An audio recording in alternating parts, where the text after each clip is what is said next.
hazvina kana kutombomira poshe.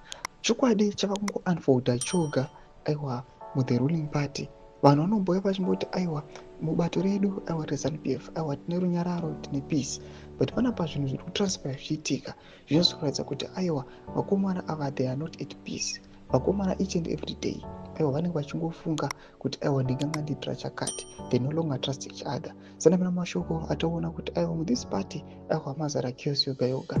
Kuti subscribe like on the bell icon. Chimba panapa paende kuzo ona vachiexposa chithu chakaitika kuChikomba district. Aiwa patoona kuti after a newly appointed minister of state aiwa asvika kuChikomba, zvinoratidza kuti aiwa kutofeva kwakaitwa the current akanga aripo, this was the current one. Zvinoratidza kuti these guys they are in a deep time. Avambonyora achiti it was a hectic day today in Chikomba district as a newly appointed minister of state Honorable Itai Ndudzo visited.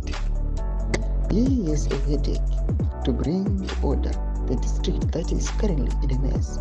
He visited the newly constructed dam, Chikomba RTC, which is marked with corruption and makumi maviri school.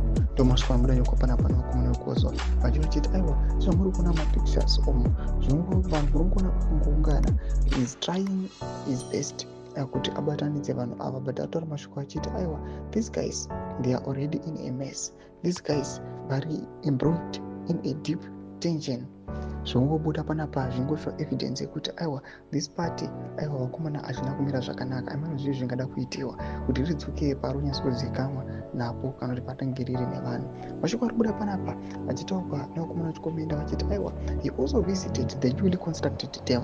Yauriya panapa achiti aiwa ine corruption yakanyanyisa yairi kumakiwa pairi, zvekuti people mukaona panotakurwa maissues ecorruption some people will be very jealous just because pane vanhu vanenge vakabenefita zvakanyanya vamwe vachisara vachisidelined vasinga-includiwe mune those deals. Budza mafunguro enyu kudii pamusoro pechiitiko ichi. Pinanga musection menu dzemafunguro enyu, subscribe or like, turn on the bell.